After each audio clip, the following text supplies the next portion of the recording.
Hi, good afternoon, folks. We'll just give it a few more minutes to let some folks join the Zoom, and then we'll start our session today.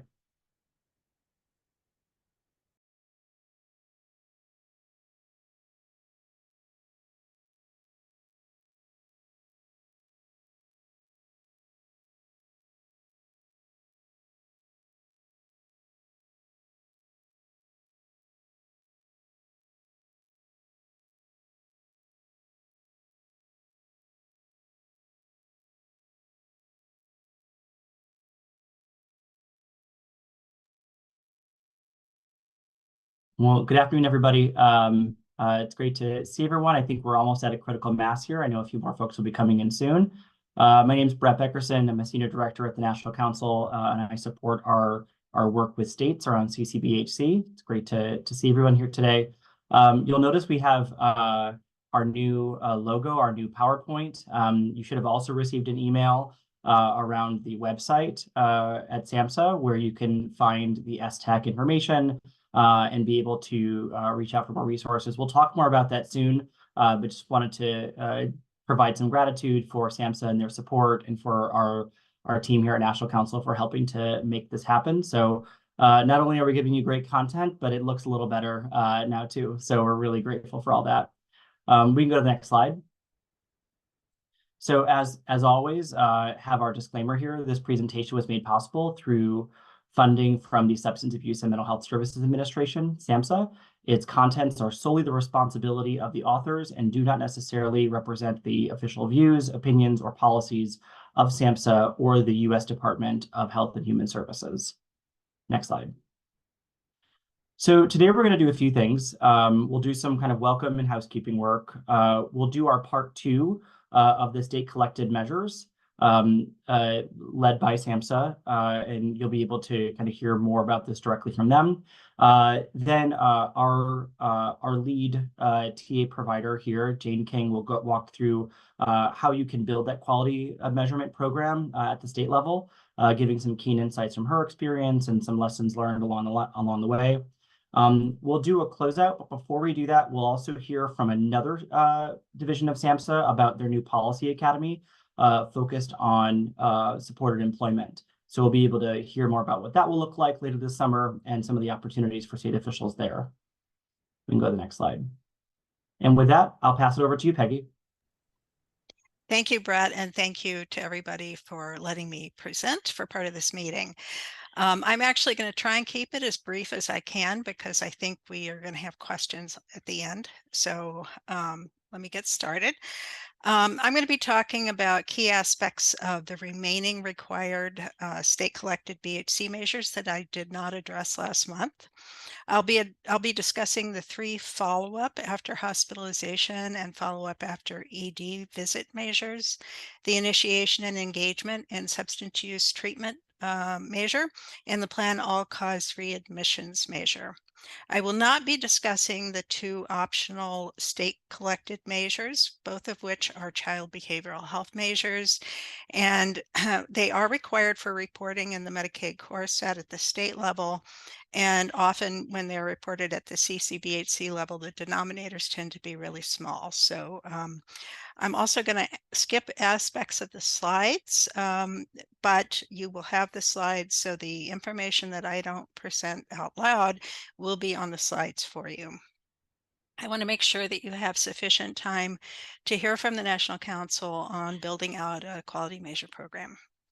Additionally, and most significantly, I am really happy to report that the final version of the updated BHC quality measure specifications are posted on the SAMHSA CCBHC website. We should also have the reporting templates available for you soon. They should be available and posted.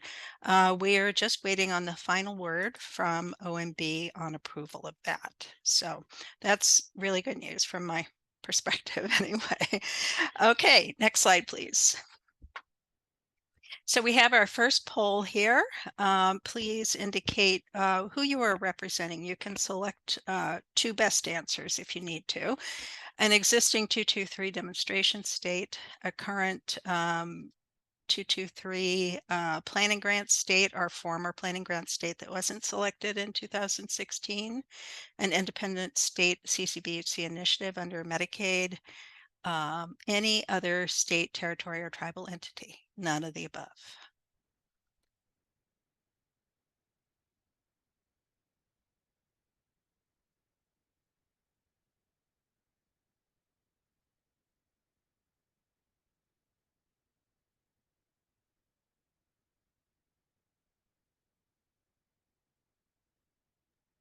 Looks like we got about 50% of folks participating. We'll leave it open just a couple seconds longer.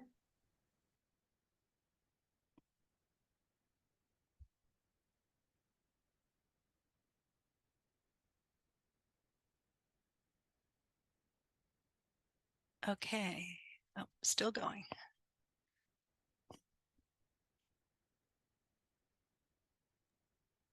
Great, so it looks like we got about a little over a third of the group from the planning grant state, and then another little under a third from existing demonstration states, and then a mix of the remainder. Good, thank you. So we can stop sharing that. Let's see. Yep, okay. All right, so the intended audience for this webinar are the existing and prospective Section 223 demonstration state staff, independent state CCBHC initiative personnel, and other interested states. Next slide, please. And I'm not going to go over this slide. It hasn't changed from last month, but it identifies all of the required state collected measures. And at this point, I think you can skip to the, go to the next slide. And beginning here and going through the next 5 slides, there is information that was included last month on how we treated the CMS Medicaid core set measures in the technical specifications. I'm not going to repeat this information today, but it is here for your reference. So please go ahead and skip to that one. Thank you. Okay. All right. So to start with, we have 3 measures that relate to follow-up, each with separately identified adult and child requirements. All are measures of care coordination and follow-up after either hospitalization or an ED visit related to mental or substance use conditions. The 3 adult measures are all applicable to clients who are 18 and older. The follow-up for children after hospitalization or after an ED visit for mental illness apply to those that are ages 6 through 17. I'll note the age difference for the substance use disorder measure when I get to that. So I'm going to start with an overview of the approach to the follow-up after hospitalization for mental illness measures. I also want to mention that there are different ways of thinking about programming for these measures. I've taken one approach with this first one, which follows closely the order in which steps are seen in the specifications. Later, you'll see that I've taken a different approach that looks first at all things that are client related, and then to those that are episode or discharge related. I'll explain as I go through the denominators what these differences are, because that's where it is relevant. Next slide, please. The FUH measures look at the percentage of discharges for clients of the relevant age groups who are hospitalized for treatment of selected mental illness or intentional self-harm diagnoses, and who have a follow-up visit with a mental health provider. There are 2 rates, the percentage of discharges for which the client received follow-up within 30 days after discharge, and then the percentage of discharges with follow-up within 7 days. Next slide, please. The data source for all of these follow-up measures is administrative data. For the hospitalization follow-up measure, the denominator measurement period is January 1st through December 1st. The numerator measurement periods include the data from January 1st through December 8th and December 31st, respectively. This allows you to have 30 days of follow-up data for the numerators for individuals who are discharged from an inpatient setting between November 1st and December 1st. Next slide, please.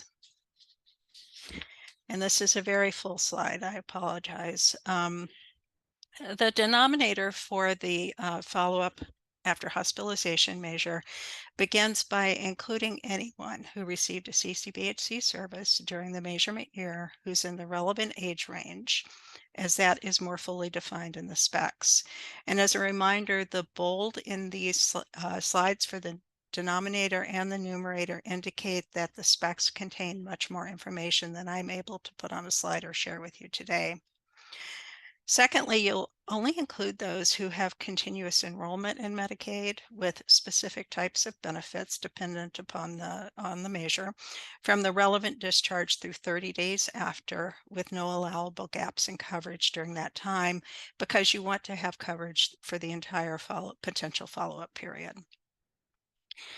Third, for those clients, you will identify all acute and non-acute inpatient discharges with a principal diagnosis of mental illness or intentional self-harm on the discharge claim, with a discharge date between January 1st and December 1st of the measurement year.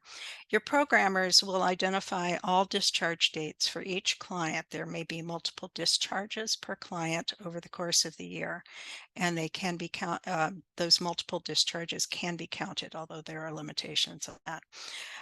The programmers then will flag the acute versus non-acute inpatient discharges for separate attention later in the denominator calculation. So here you're looking at all discharges in about an 11-month period with specific principal diagnoses related to mental illness or self-harm. Fourth, you take all of those inpatient discharges and you see if there were readmissions or direct transfers to an acute inpatient setting during the 30-day follow-up period. If so, you exclude those readmissions or transfers if the last discharge was after December 1st. Also, if both the original discharge and the readmission or transfer have a principal diagnosis of mental illness or intentional self-harm on the discharge, you can only include the last discharge after within that 30-day period. And you also will exclude both the initial and later readmission or transfer discharges during the 30-day period if the final principal diagnosis was other than mental illness or self-harm. So if they ultimately identified in this series of hospitalizations that there were other reasons for them being there than as the principal cause, then you would not include them. In this fourth step and in these series of exclusions, you're making sure that there is an opportunity for follow-up and that it is a relevant discharge. Fifth, you will exclude all discharges followed by readmission or direct transfer to a non-acute inpatient care setting within the 30-day follow-up period. And again, this is because if someone is transferred or readmitted to a non-acute inpatient setting, the follow-up is not practical. Sixth, you exclude discharges if the clients were in hospice or using hospice services at any point during the measurement year.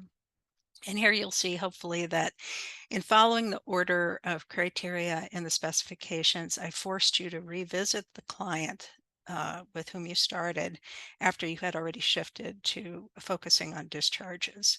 For the next two quality measures of follow-up, and I'm not going to go into quite as much detail on those, I took a different approach that addresses all or tries to address all client-specific criteria first before shifting to looking at discharges and criteria for measuring discharges or follow-up.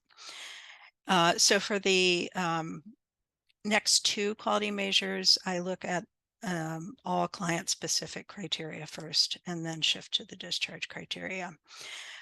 This may be more than you want to know, but I've personally struggled with how best to approach this from a logic and programming perspective. So I wanted to at least raise it.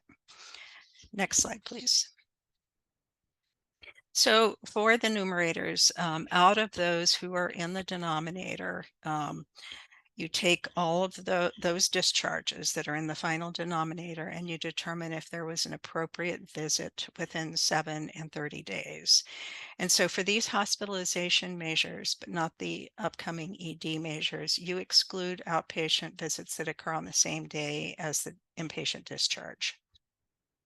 It has to be no sooner than the following day for it to count here. And you will use the same denominator for both of the numerator calculations. Next slide, please. So I am not going to go into detail on the practice examples. I can revisit these during the question period if needed. Again, I do want to note that whether you're looking at 7-day follow-up or 30-day follow-up, you are starting with the same number of discharges from the denominator. Next slide, please. Okay, this and the next set of adult and child measures relate to follow-up after emergency department visits. This one is for mental illness related ED visits, and the next one is for substance use related ED visits. Here I'm only going to focus on key differences from the mental illness hospitalization follow-up measure that I just discussed.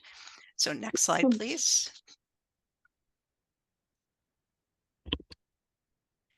The key difference here in terms of this measure from the last one is that the rates of follow-up after an ED visit permit the follow-up to be on the same day as the ED visit. Hence, when you have a 30-day follow-up period, you're looking at data for a 31-day period. And for a 7-day follow-up, you are looking at an 8-day period because the follow-up can be on the day of or in the 7 days after or the 30 days after. Next slide, please. There's nothing really notably different about this. It's still administrative data and measurement periods are similar. Next slide, please. Okay, the denominator for follow-up after an ED visit is similar to the earlier measure of hospitalization follow-up, except for certain key things. First of all, I have structured the initial steps here to get the client-related characteristics such as age, receipt of CCBHC services, continuous enrollment, and exclusions for hospice out of the way initially. After you've gone through the first 3 bullets here, you have eliminated certain clients based on characteristics. Then in the 4th bullet, you shift to episodes of care. At that point, all the clients remaining after the exclusions above, you need to identify all the ED visits with a principal diagnosis of mental illness or intentional self-harm between January 1st and December 1st of the measurement year. And from there on, you're working on characteristics of ED visits rather than those of clients.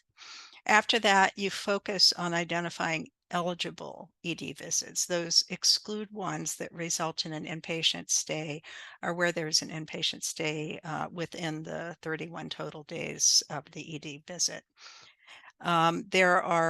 These become the eligible ED visits, and they're the ones for which follow-up is measured. Then you use a process to make sure that you only include one eligible ED visit in the 31-day period. Next slide, please. For the numerator, you can include follow-up on the day of the ED visit, as I mentioned before. And again, you use the same denominator for both of the rates for the numerators, the 2 numerators. Next slide, please. And I'm going to skip this practice example.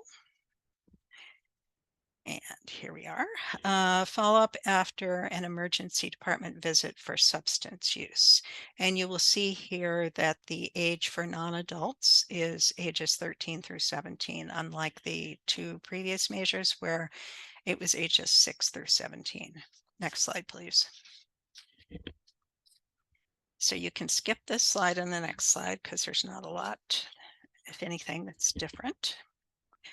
So for the denominator of the follow-up after an ED visit for substance use disorder conditions, I just want to note that the continuous enrollment requires the client have medical and chemical dependency and pharmacy benefits. You cannot include clients who have only benefits for withdrawal management or detoxification. You must have all of these benefits available. Next slide, please. And we can skip the numerators and the practice example on this one. Okay. So I'm try and spend a little bit more time on these next two measures because they're very different, especially the one after this one. So this is the initiation and engagement of substance use disorder treatment measure, or IET. It is for clients 18 and older and measures two rates: initiation and engagement of substance use disorder treatment. Next slide, please. The IET measure is a percentage of new substance use disorder episodes that result in treatment initiation and engagement. There are two rates. Initiation of treatment is the percentage of new SUD episodes that result in treatment initiation through an inpatient SUD admission, outpatient visit, intensive outpatient, partial hospitalization, telehealth visit, or medication treatment within 14 days. And we'll define of what in a minute. The second rate is engagement of SUD treatment, and that is evidence of treatment within 34 days of initiation. Next slide, please. Oh, and I wanted to mention too that for those of you who are familiar with the old version of the IET measure that was in the 2016 specs, at that point it was still a client-focused measure. At this point it is now episode-focused. So the data sources for the IET measure may be either administrative or EHR. I'm assuming that it's going to be administrative for you all. The denominator measurement periods there are multiple ones. For the denominator, there is first the SUD episode measurement period. So if you're looking at a measurement year of 2025, this would be November 15th of 2024 through November 14th of 2025. This is also known as the intake period, and the intake period will come back to, you'll see it again on the next slide. The second denominator go back, thank you. The second denominator measurement period is the negative SUD diagnosis and medication history review measurement period, which is starts 194 days before the SUD episode date. For the numerator, there are two measurement periods used for initiation. It's 14 days of data after the SUD episode, and then for engagement, it's 34 days after the initiation event. That's it for that one. Next slide, please. Okay, I have two slides to cover this denominator, and I'm going to try to describe it as an overview rather than go into too much detail. First of all, you include CCBHC clients who experience any substance use disorder episode, and that's defined in the specs, during the intake period, which I referred to on the prior slide, who are 18 or older at the time of the SUD episode. So that is any SUD episode. So then what you have to do is determine if it's a new SUD episode. And you do that by determining first if there were earlier episodes within a given period of time before this episode. And secondly, if there was substance use disorder medication history within that same time period before this episode, because those are both indicative of a pre-existing, relatively recent episode. If there were, it is not a new episode and it is not counted in the denominator. Next slide, please. So out of those new SUD episodes, you will exclude from those ones without requisite Medicaid coverage. And then you exclude those where the person had any hospice care during the measurement year. That presents you with your overall denominator. Your states for the Medicaid core set reporting will be dividing those episodes, once you've gotten to that denominator, into cohorts. For those with any alcohol use disorder, any opioid use disorder, any other substance use disorder, and then a total. You may wish to do similarly for your own purposes. The stratifications of payer Race and ethnicity, however, will suffice for purposes of reporting to us for the CCBHC demonstration. And that's really all there's room for on the reporting template. Next slide, please. So I have two slides related to numerators, one for initiation, which is this one, and then one for engagement. For initiation, there are rules related to the nature of the beginning of the new SUD episode and how it's treated. For example, if it was inpatient or if it's an OTP that bills monthly. Otherwise, the specifications include criteria for other encounters and what you must find in the administrative data to determine if the initiation numerator was met. Next slide, please. The engagement rate follows a similar set of requirements, except if an episode did not meet the initiation criteria for the first numerator, it can also never meet the engagement criteria. You must have initiation. It must satisfy the initiation requirement before you can go on and look at engagement. Next slide, please. And I am happy to return to this practice example too, if there are questions later on. All right, so the last required state collected measure is plan all cause readmissions, and it applies to clients who are ages 18 to 64. And it's designed to assess unnecessary acute readmissions for any reason. To be more specific, you're really looking at is the CCBHC standard of care, care coordination, and follow-up sufficient to help keep readmissions within an expected range. I'll warn you that this measure is fundamentally different from the others in terms of how it's structured, and I will walk through it in some detail. Next slide, please.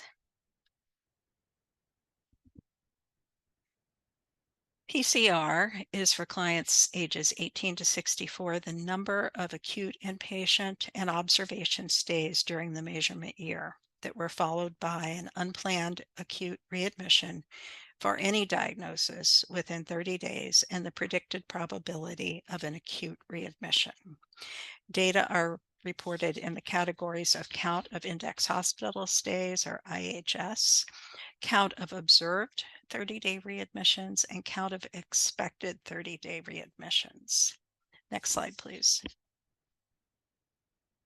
The data are administrative, and the measurement period for the denominator covers the period from January 1st through December 1st of the measurement year. That is the period when the index hospital stays are captured for the denominator. Those are the foundation of this measure. For the numerator, the measurement period for the allowable period of readmissions is the measurement year minus the first 2 days. Next slide, please.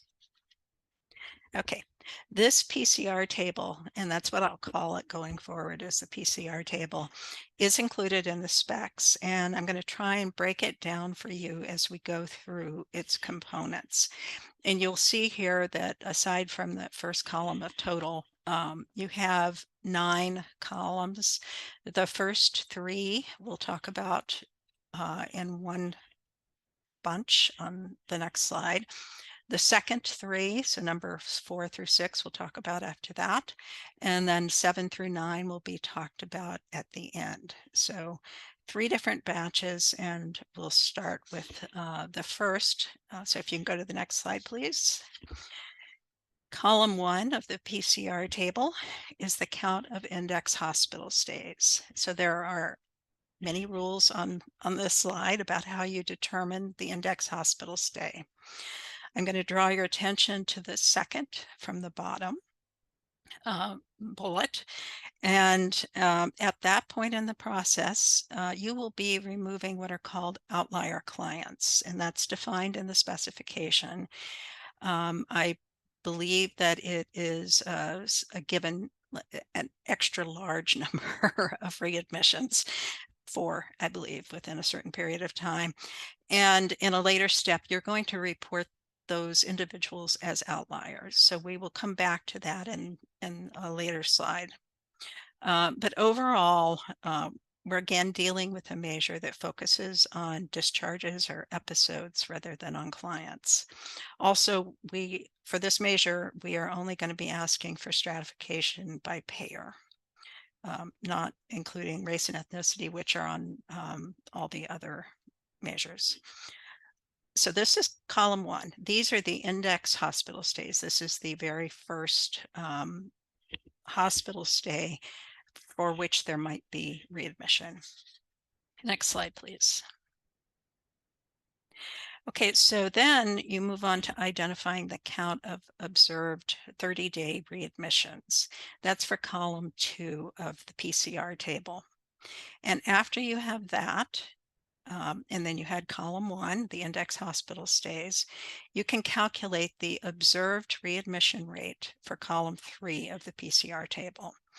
So every place that there is a calculation, they're very straightforward division calculations.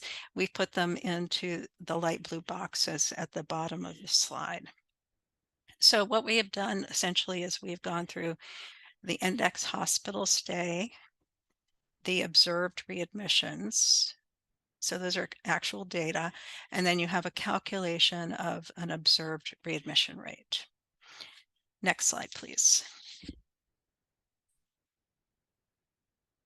So for column 4, and we're moving into that middle bucket of three columns. For column 4 of the PCR table, you'll follow these steps to determine the count of expected 30-day readmissions for the non-outlier clients. So right now remember, we have taken the outlier clients and we've set them aside. We're only talking about the non-outlier clients at this point. The specifications provide details on how to identify risk adjustment categories, assign weights to each index hospital stay based on that risk adjustment, and then calculate the estimated readmission risk for each index hospital stay. That goes into column 4 of the PCR table. So that is the count of expected 30-day readmissions. So not only have you taken outliers out of this, you are using weights to determine what might be, given certain categories that are identified on this slide, things that would predispose people to have more readmissions or less. And so you're weighting at that in that. So it's taking account of outliers, and it's taking account of differences in the population by weighting and risk. So that is column 4, expected 30-day readmissions. So for column 5, you can calculate an expected readmission rate for non-outliers based on the count of expected 30-day readmissions and the actual count of index hospital stays. And then for column 6, you will calculate the ratio of observed to expected readmissions. So you'll be able to see what was expected versus what actually happened. And that's the ratio. Next slide, please. Okay, now we're moving into the final third, columns 7 through 9, I think. So for this, you start with the count of clients that are in the Medicaid population of the requisite ages who had an index discharge date. That's column 7. So it's a count of your population that falls into the category. Then for column 8, you have a count of those outlier clients that we set aside at the very beginning. And then finally, for column 9, you calculate the outlier rate. So you have which is really the number of outlier clients to the overall number of clients. Next slide, please. Okay, for your further edification or possibly confusion, we have a mathematical practice example on slide 45. I'm not going to go into it. These slides will be available for you, and I think they make much more sense if you spend time looking at them than if you listen to me talk about numbers. So next slide, please. And we have here for your additional guidance, CMS has technical assistance resources that are part of the Medicaid adult core set measures for the PCR measure. And so this is, there's a link here on the slide. And after I finish talking and we move on to the National Council, I will include the actual link to this in the chat box. Next slide, please. Keep going. All right, so, nope, go back. Thank you. Okay, upcoming events that we have planned include a February 22nd office hours for states, where I will be available to answer more detailed questions. Then I can cover things that are confusing or that you have questions about that may not be able to be addressed easily with these slides. And then on March 8th, I'm going to have an office hours for clinics. So if you want to pass that along to your clinics, if they're interested. And then we will be posting standalone webinars related to the state collected measures for the clinics and also for everybody on the reporting template use. So let me see if I have anything else. I think that's it. Brett, I can turn it over to you. I will put in the chat the link to that PCR TA from CMS, and then we can I can take questions with Jane, or I can take questions now, whatever you prefer. I think we had talked about doing it all together. Yeah, it does look like we've got some questions in the chat. But so maybe we could just answer this one question, and maybe that'll ignite some further discussion down the road. Yeah. But other than looking at the CCBHC population, are there any differences from the CMS core set specs? Very, very, very minor, not what I would call substantive. I went over them last time and they are in the initial slides, but basically they are things like, there were some measures that stratified by age. I can't remember which ones, maybe the high blood pressure one that I went over last time had adults stratified into up to age 64 and then 65 and older, I think, in the Medicaid core set. We compressed that. We got rid of that separation because of the small numbers that would show up in the upper age ranges at the individual CCBHC level. So that kind of thing, it was a compression of some of the stratifications that are in the core set. Everything else was pretty much word changes, like we don't use the term beneficiary, we use clients, those kinds of things that don't affect the way that you calculate.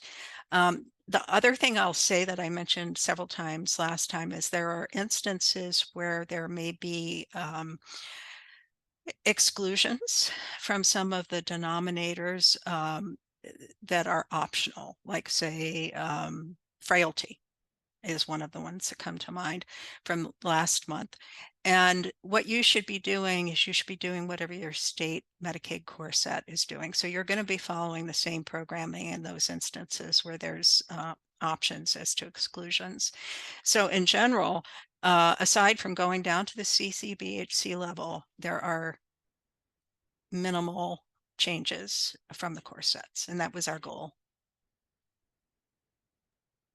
That's great. Thanks so much, Peggy. And thank you, Wendy, for asking the question. Any other questions before we move on to, we have a quick survey before we move on to Jane's piece here.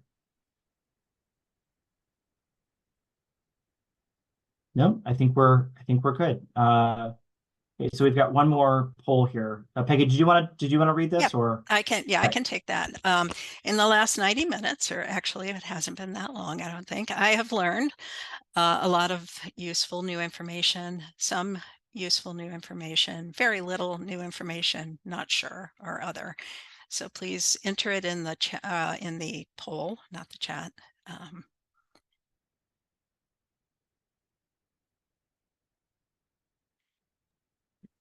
We've got about a third of folks answering here.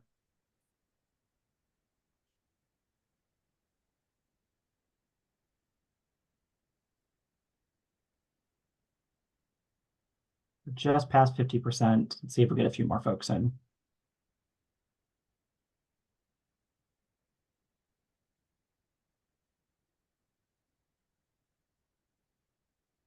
All right, so and then we'll share the results. So you can see 61% found some useful information here, about a third found a lot of useful information here, and then a few folks were unsure. And we'll look for some comments in the box here around folks who may have felt other here. Thank you. If I could just say one last thing. I just wanted to note that I know last time that some people indicated that flowcharts might be helpful for some of these measures. And unfortunately, the press of time kind of kept us from getting those ready for you. But my goal is to have some tools that will help make these easier to follow in the future. I hate to promise. I'm not going to promise when, but that's my goal. So I'll turn it over to Jane.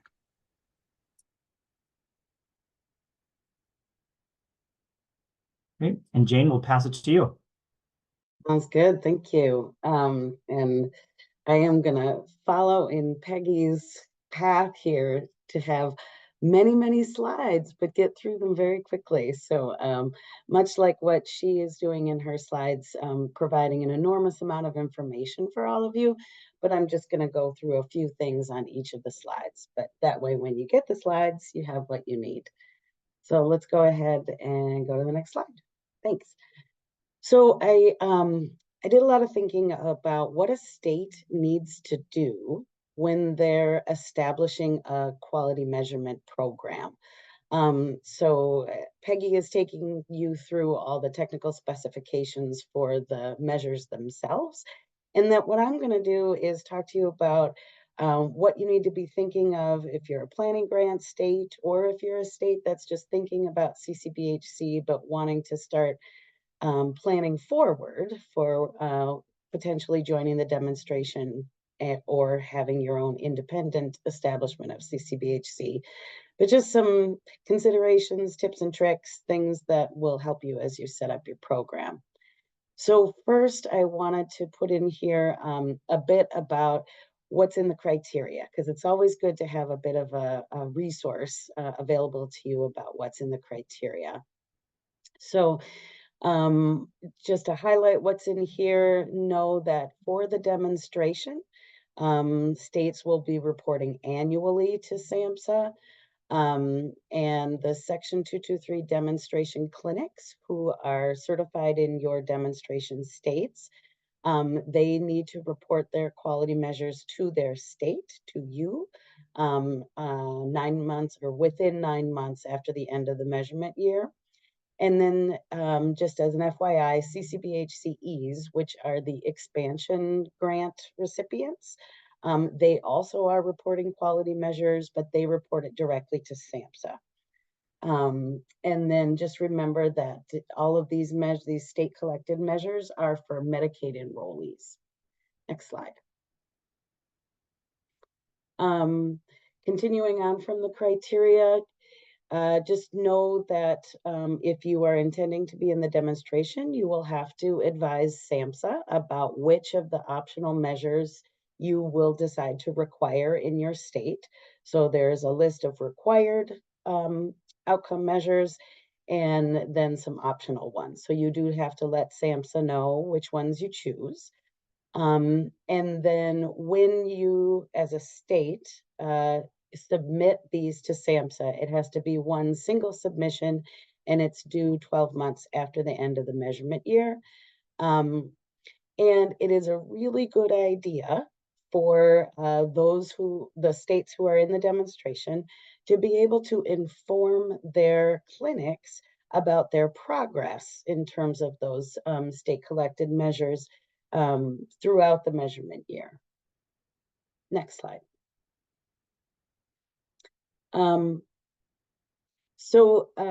As it says on this first line, for this reason, you may elect to calculate your state collected measures or even collect from the clinics, the clinic-led measures, more often than annually. And so I'll talk about that a little bit later, but it's great that right in the criteria, it suggests you may want to do it more often than annually, just so that you're ready for that annual report. And all of these quality measures include services that are received by individuals that are provided through a DCO. It is the clinic's responsibility to make sure that they get the data they need from their DCOs. And just a note at the bottom as well. All right, next slide. So as it says here, in addition to the state and clinic collected quality measures, states may be requested to provide CCBHC Medicaid claims or encounter data to the evaluators. So you're submitting it to SAMHSA. You may be asked to submit it to ASPE as well. Or you may be asked to submit them to CMS through TMSIS, through their system. And you do need to have a unique identifier for each person. Next slide.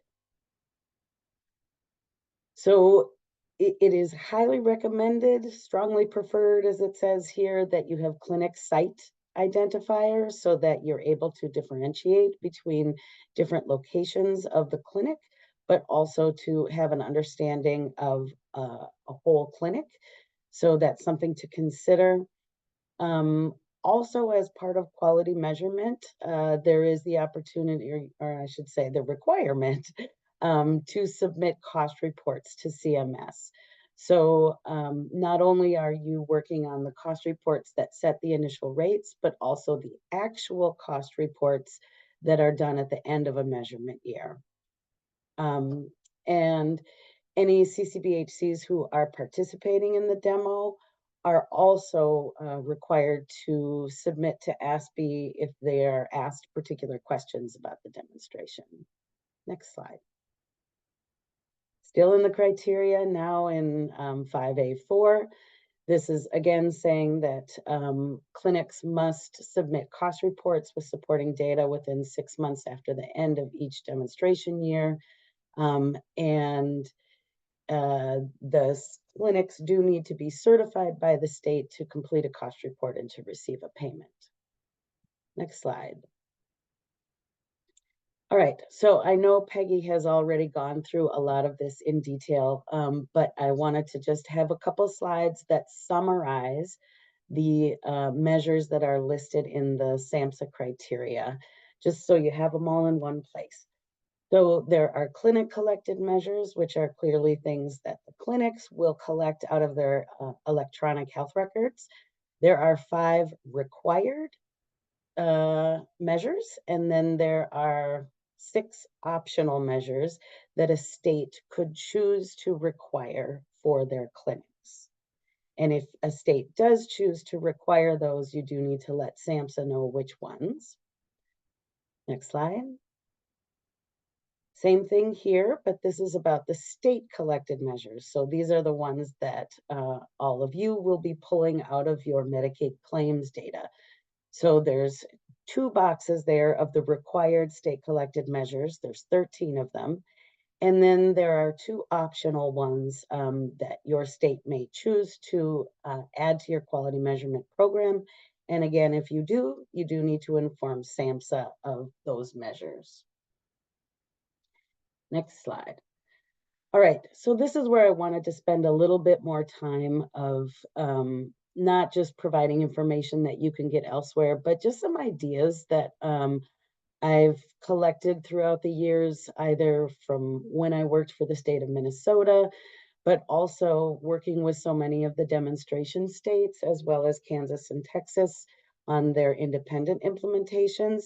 And some of the things that we've all kind of learned along the way that I think would be helpful for planning grant states as you're writing your demonstration application, and also for those states who are considering the CCBHC model and still sort of getting their ducks in a row to get set up. Because as we all know, being able to pull data accurately takes a long time to set up. So you may want to be thinking forward. So all of these ideas are sort of split a little bit into 2 different categories. So there's going to be a whole process that you as a state will go through when preparing for your state collected measures. So you may need to determine internal state resources. Maybe you have a research and quality area that hasn't necessarily always been part of the policy work or Medicaid work that you've been doing. So you want to be able to identify folks in those areas who are going to be able to pull reports out of the claims warehouse when you need it.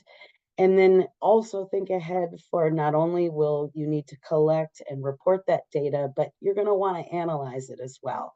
So setting up some systems or procedures and definitely people to be doing those things as you pull data. And then the second box here is the clinic collected measures. So for that, you're still going to need to set aside some FTEs or resources internally, but their job isn't necessarily going to be to collect and report. It's actually going to be providing technical assistance to the clinics, being able to sort of scrub the data, collect that, go back and forth with the clinics, and making sure that that data is accurate. So you'll want multiple folks here to help you set up not only the state measures, but the clinic collected measures. All right, next slide. So there's a lot of things that you'll want to be thinking about when you're setting up your quality measurement program. And for some of us, including me, who might not be super data focused, it might seem a little scary, right? To figure out what are all the pieces I need to know. I haven't necessarily always done a lot of data work, or I've had this separate area that took care of all the data. And now maybe I'm a behavioral health policy staff person, or maybe I'm a Medicaid staff person, and I haven't necessarily had to think along these lines. Here are some ideas for what you might want to put together. And I did actually put them in a bit of a prioritized order for things that you want to think about first, and other things that you might take some more time to set up.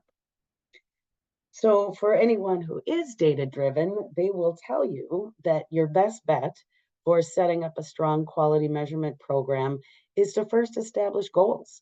So obviously there are goals for CCBHC in general embedded into the federal criteria, you know, increasing access to services for underserved populations, increasing types of services that maybe haven't been available before. There's a number of things that as a state, you are strategically wanting to improve upon. And that's why you're implementing a CCBHC program.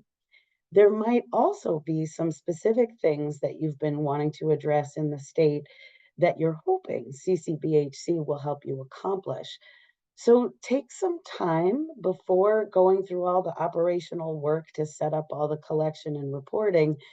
First, take some time to think about what are your state's goals for your CCBHC program, and then how might you be able to measure those goals. So there are required and optional measures provided to you through SAMHSA, but you might want to create some of your own measures based on your own strategic goals in your state. So think clearly about what those goals might be. And then if those goals match up with the existing measures that are provided, then think really clearly about what your baselines will be for that.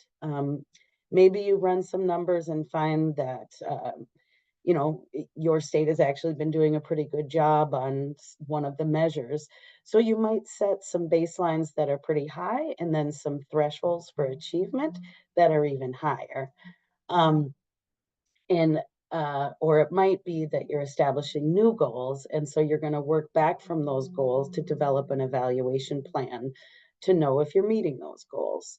And remember that when you're establishing goals, it's important to let everybody know what they are and why. So letting clinics and stakeholders know the reason that we're calculating this measure or asking you to pull this out of your electronic health record is because we want to, you know, move forward on this particular aspect of behavioral health care in our state. So it's always a good idea to sit and think about goals. And oh, I can't believe I didn't put this in here, but hopefully you're using your needs assessment to determine what those goals are and what those thresholds might be to reach those. Dang it. I might have to change these slides in the future. Can't believe I missed needs assessment. But doing a needs assessment to figure out where your gaps are, and then establishing goals for the program. Then the very next thing you need to do is establish those resources that you need, not just for data collection, but also analyzing the data and then reporting it to SAMHSA.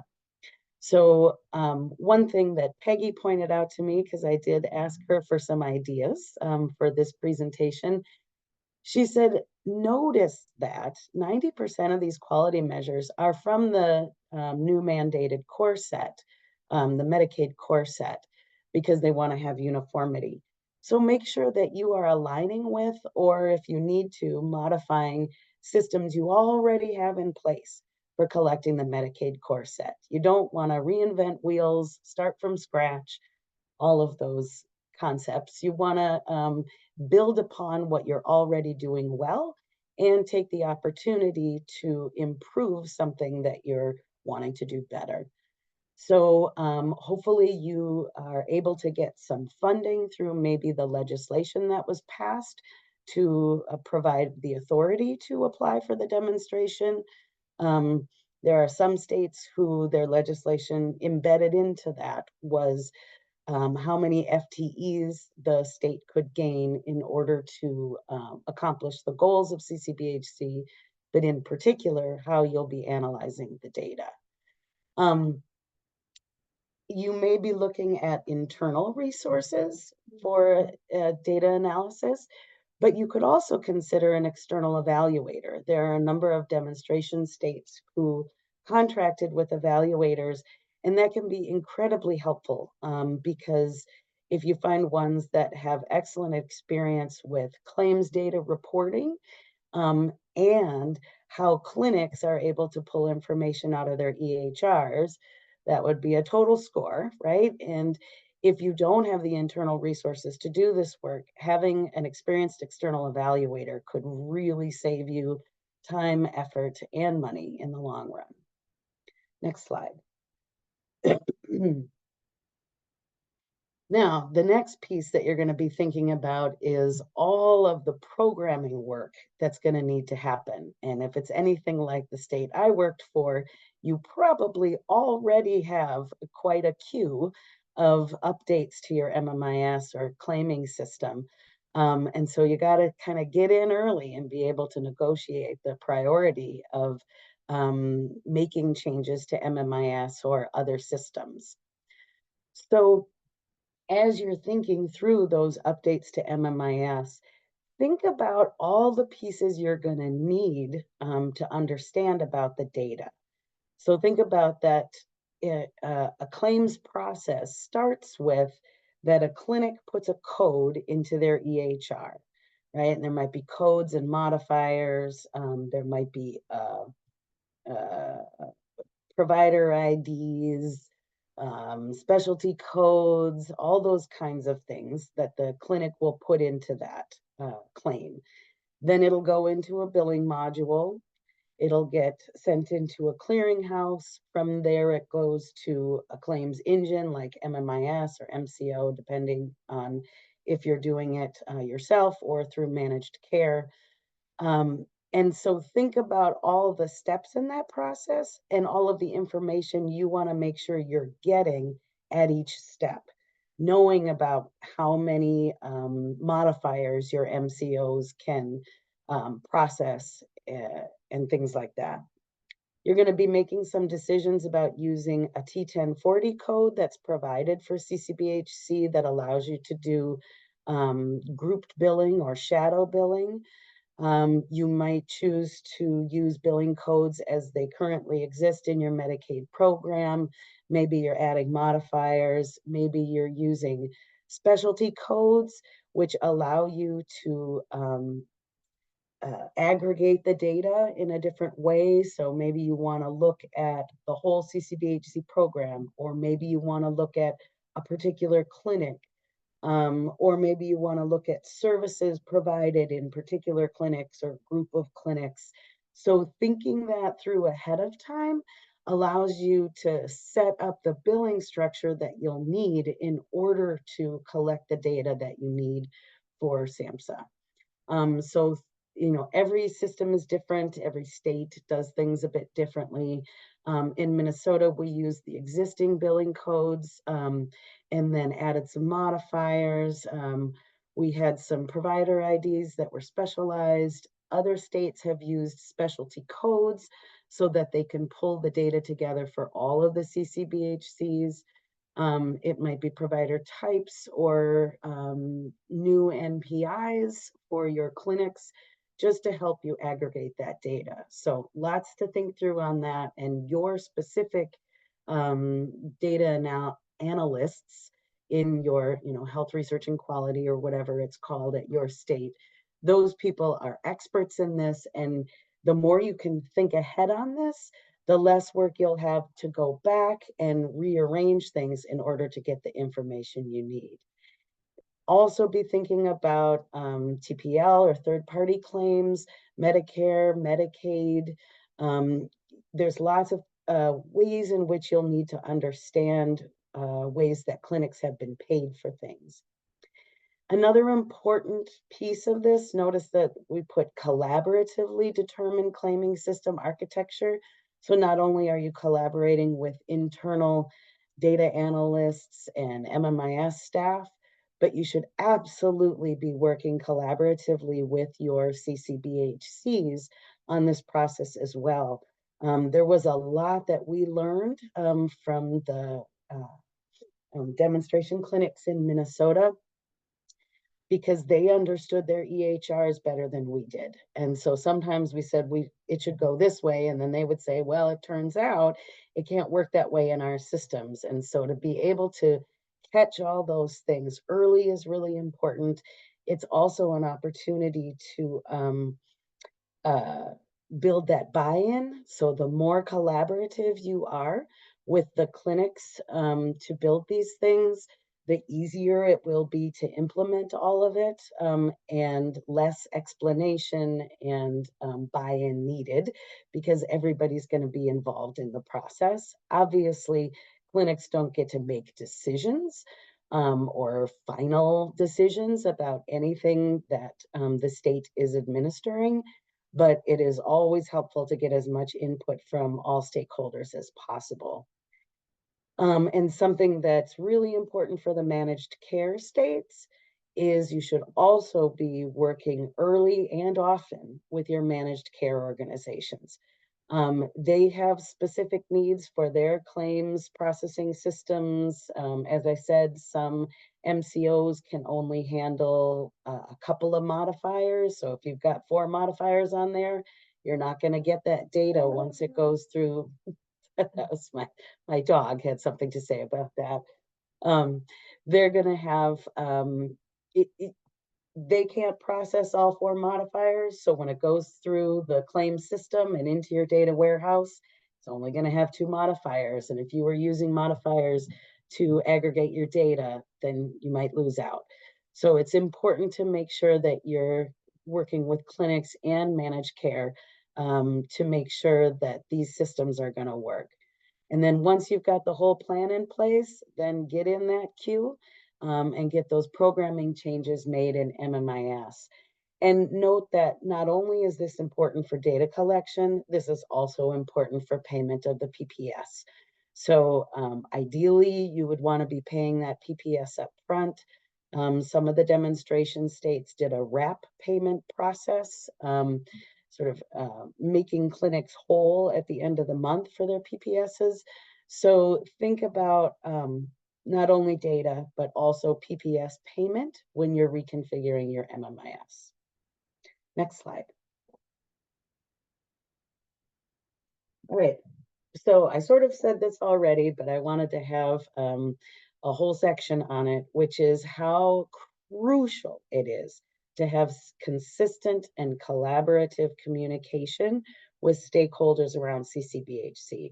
Obviously, that's important when you're establishing the program. So many of you, I'm sure, did a lot of stakeholdering around your CCBHC scope of services, about what's required and allowable, all sorts of pieces that went into either developing your CCBHC for the original demonstration, or maybe developing your CCBHC implementation as those planning states have been preparing for their demonstration applications. So hopefully you've got some systems in place where you're communicating with stakeholders, but now is the time to really kick it into overdrive in terms of data collection and analysis and reporting. So not only do you need to be talking to prospective CCBHCs, potential CCBHCs, and the CCBHCs themselves, but you also need to be talking to their DCOs, because those DCOs are going to have to provide that information to the CCBHCs. And the more they understand about why they need to provide that information to the CCBHC, the stronger their data collection will be.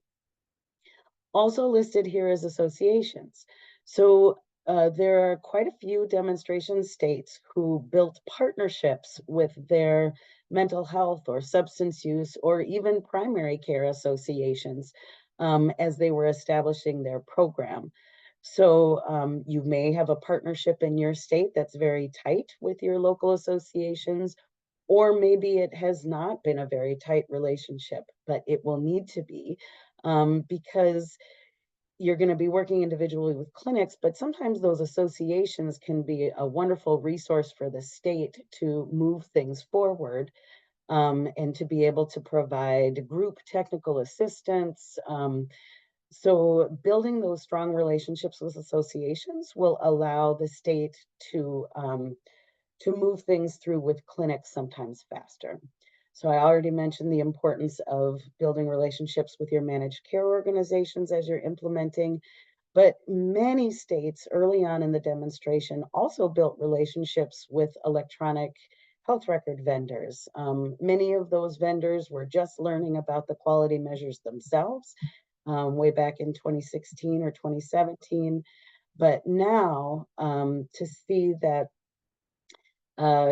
things have moved forward, and many EHR vendors already have CCBHC add-ons and reporting functions specific to the CCBHC quality measures. There are still some that don't. So it's important for clinics and for the states to be able to work with those EHR vendors so that things are set up correctly from the beginning. And not having to go back and reprogram a lot of EHR things because changes are needed. It's also important that there's communication with not only contracted evaluators that the state might contract with, but also clinics often contract with evaluators, and they need to be in on the early conversations about all of this so that they can set up those data systems in a strong way. And then it's important that if you have started to build internal relationships with your data quality folks, maybe in other areas of your organization, then you want to make sure they're in there early on too. There's a lot of valuable information they have because they've been pulling claims data for years. And so they're going to have really good ideas about efficiency and consistency. All right, so then the next thing on the checklist is create an inventory of clinic resources that they use for quality measurement. So this is basically, you want to have a file on every clinic. So you want to know what electronic health record they're using and how well that EHR is able to meet CCBHC requirements. And honestly, not just for data measurement or data quality measurement, but also how well that EHR can process claims and do all the other work that the CCBHC is going to need it to do. Know which clinics have external evaluators and make sure that you have their contact information. You want to know who at each clinic is going to be your data point person. And I can't tell you how important this, I can tell you how important this is. It's extremely important. Having worked with our evaluator in the demonstration originally, she was constantly needing to get in touch with clinics to say, hey, I got your data, but the file is corrupted, or this piece of data isn't right, or can you go back and do this piece? And so you want to be able to have easy access to people, to data folks at the clinics, so that you can continuously improve upon your data system. And then you also want to have a good sense of how much experience they have at that clinic in terms of quality measurement.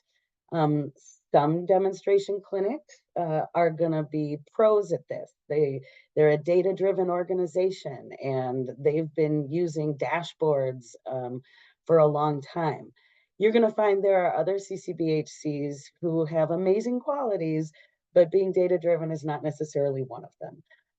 They're going to be kind of new to this. They're going to struggle with understanding the importance of hiring data analysts and having a really strong EHR. And the truth is, they need to know how much they need long before they build their cost report, right? They need to know that they might need to get an entirely new electronic health record, or they might need to do, I don't know, hundreds of thousands of dollars of programming updates to their EHR to make it work. They need to know those things early on, and whether or not they need to hire a whole group of data analysts and put the cost of them in their cost report long before they're up and running and realize that they can't keep up. So being able to really build strong relationships with those clinics and understanding what they have to offer and what they struggle with will help your data and evaluation staff be able to process the data more efficiently. Next, I want you to think about clinic dashboards and patient portals. And you might have different names for these in your state. But I do remember in Minnesota, we had a lot of challenge over time. We realized we had a lot of data that we were collecting, but we didn't have really great systems for reporting it back to the clinics. So we wanted to make sure that we realized it took a lot of work ahead of time that we didn't do in order to be ready for that. So make sure that you're thinking forward about how you're going to give dashboards to the clinics so that they are aware of the progress they're making on the quality measures, especially if they're looking for a quality bonus. And also for a lot of their follow-up measures, like follow-up after hospitalization, it's really important for them to know when the people that they serve are being served in other programs. Maybe they were admitted to the hospital. So be thinking about how you're going to give that information to them for care coordination. All right, next slide. And I think I just have a few minutes left, and I think, yeah, this is my last slide. So throughout all of this, you should definitely be thinking very intentionally about how you put this process together. You're building it collaboratively. You don't want to make changes midway through the demonstration because it ends up being a pretty big chaotic mess for you at the state and definitely for the clinics. You want them to be able to update their EHRs once and not have to do it again and again. And you're going to want to be able to have information that you can use to validate their data. Next, you know you only have to report annually, but what I have seen almost all the demonstration states do is they established a quarterly data reporting system. This gives you a chance to provide technical assistance to clinics as they're providing information to you on a quarterly basis. You know, there's a lot of kinks to work out in the beginning of this process, and you want them to try out those reports and improve them. And so if you do that 3 times, by the end of the year, when you are putting an annual report together, it's going to be a lot stronger. It'll save you a bunch of time in having to check all that data, and you can provide that TA. And then again, you're going to be providing technical assistance to these CCBHCs. Be ready to do that. Build a TA program that's not only for how well are they meeting the certification requirements, but how well are they collecting and reporting on data? And You want to be providing some TA to them about how the clinics use this data to help move forward their health IT infrastructure as well as population health management. And there, I did it. That was awesome, Jade. I feel like Peggy also set you up for that so well in a lot of ways. But one is she talked about, needing a flow chart, but this was almost like a quasi flow chart of sorts, like this priority of list. And so really great alignment there. Before we go to question and answers for this, I actually would love if we could just go to the next slide and have Bill from SAMHSA talk about his policy academy. And then we'll get questions on everything from everybody. Bill, can we turn it over to you? Yeah, that sounds good. Thanks, Brett. I'll take it from here. And thanks a lot, all of you, for spending just a couple of minutes with us to listen to this opportunity to participate in this policy academy. I have with me Abdallah Ibrahim and Leah Compton, who are on the planning committee alongside with me. Studies consistently find that persons with serious mental illness are unemployed despite having strong desires to work. We know that being unemployed is associated with adverse physical and behavioral health. Similarly, having a job or finding a job is associated with health and wellness. Evidence-based supported employment, or IPS, individual placement and support, is an evidence-based practice that helps persons with mental illness find and keep a job. It's an incredibly effective intervention that across dozens of randomized controlled trials and in real-life practice settings find that up to 67% of persons with mental illness with the right support can work. So SAMHSA is planning this policy academy on supported employment in CCBHCs to harness the synergy that happens when these two models are provided together. We know that vocational outcomes go up when people are in high quality behavioral health care.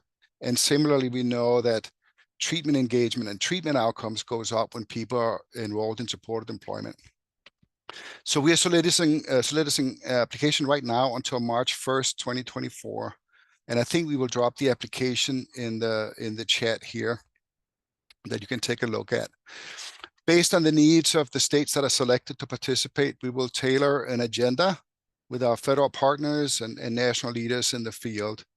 And we suspect that the needs will center around funding, obviously, of evidence-based supported employment, but also on implementation in CCBHCs.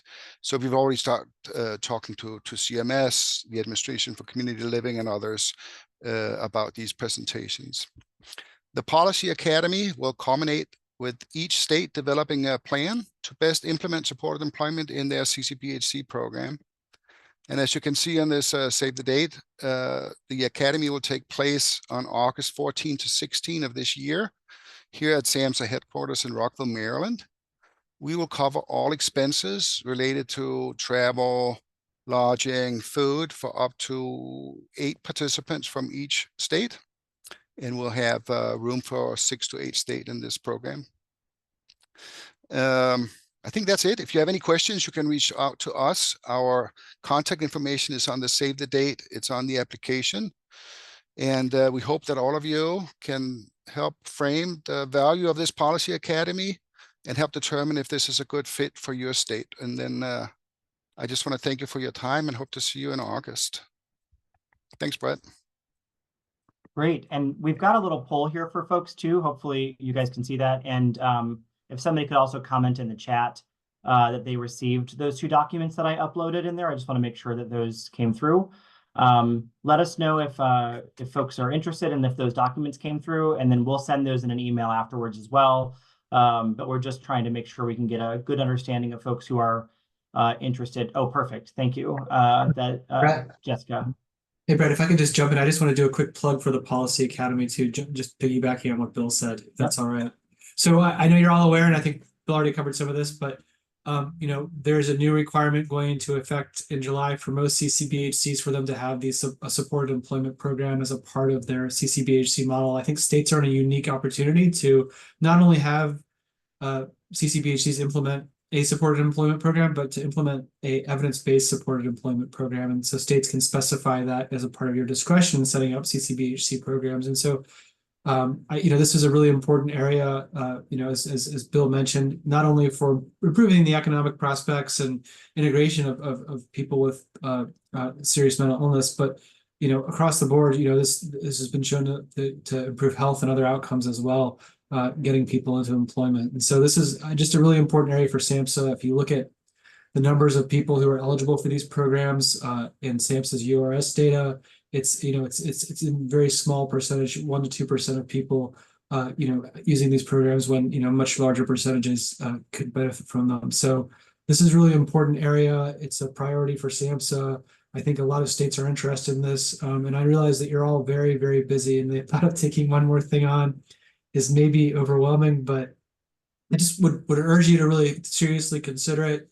I think this is a real opportunity, and this is an opportunity for states with established CCBHC programs, for states that are have planning grants right now or applying for the demo shortly, and then also for states who are still conceptualizing what they're doing. But really just urge you to consider applying for the Policy Academy. We did one of these last year, focused on supported employment, transition age youth, and the states really had a good experience, and we were able to see some really good outcomes from that. So I'm hopeful to see us to be able to do this to support the new requirements in the CCBHC certification criteria. Sorry to drag this out, Brett. I know you're on a tight timeline. So no worries. I think just to add on to it too, I think some states were able to calculate the ROI of the program in large part because of the monies that they saved on unemployment.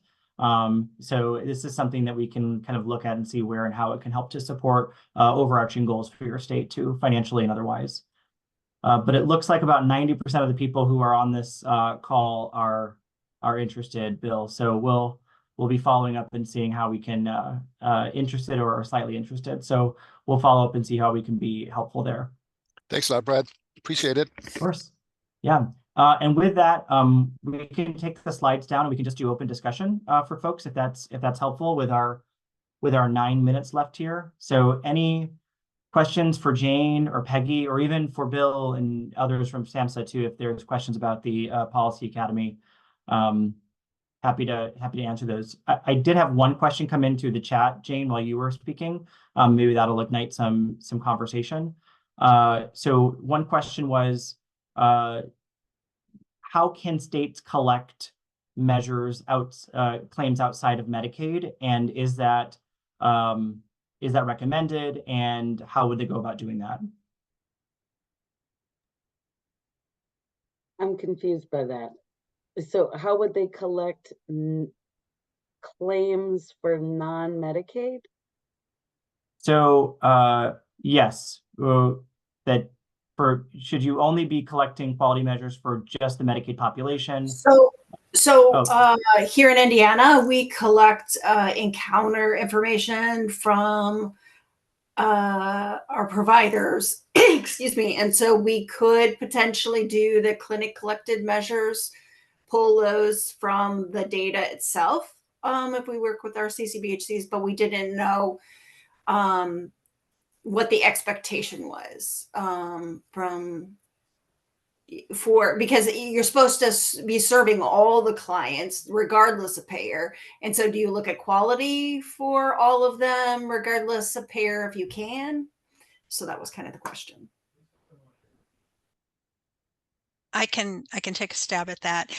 I think we need to think about it in terms of the clinic collected versus the state collected measures. The clinic collected measures are supposed to be reported for the entire CCBHC population, regardless of payer. So that's one set. For the state collected, we recognize that a lot of states don't have access to all these other sources of data. For, say, commercial payers or Medicare, in some cases, they may not have it for duly eligible. So all we require for the state collected is that you report on the Medicaid population for the state collected. However, there is a way in the reporting template for you to include others, non-Medicaid, so you can do that. It's that is up to your abilities. Thank you for the clarification. Great. And I think that kind of question kind of inspires the comment too around the demonstration, where you can get to try things out. You have a select number of clinics. The smaller the number of clinics, potentially easier it can be to kind of map those things out and kind of see what that could look like for scalability. Other questions that folks have for Jane or Peggy? Well, I just want to flag, I put into the chat, both David and I did, the updated CMS guidance around the CCBHC PMS or PPS. Oh, and Jamie, you have a question from Rhode Island. Hi, thanks, Brett. Are states required to get some sort of NCQA license in order to conduct the performance measures, the NCQA measures?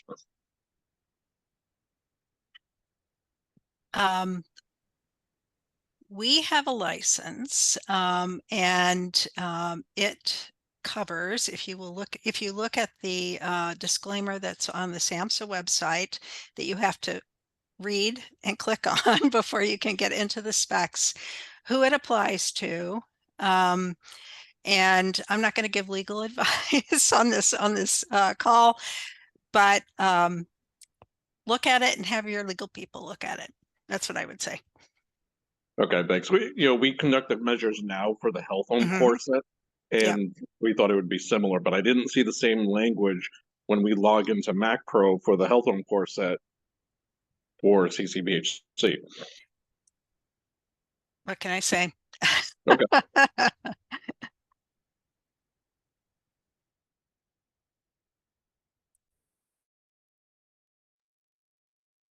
Any other questions? These are great questions. So thank you so much, Wendy, and thank you, Jamie, for those questions. Any other questions from any other state around quality measures?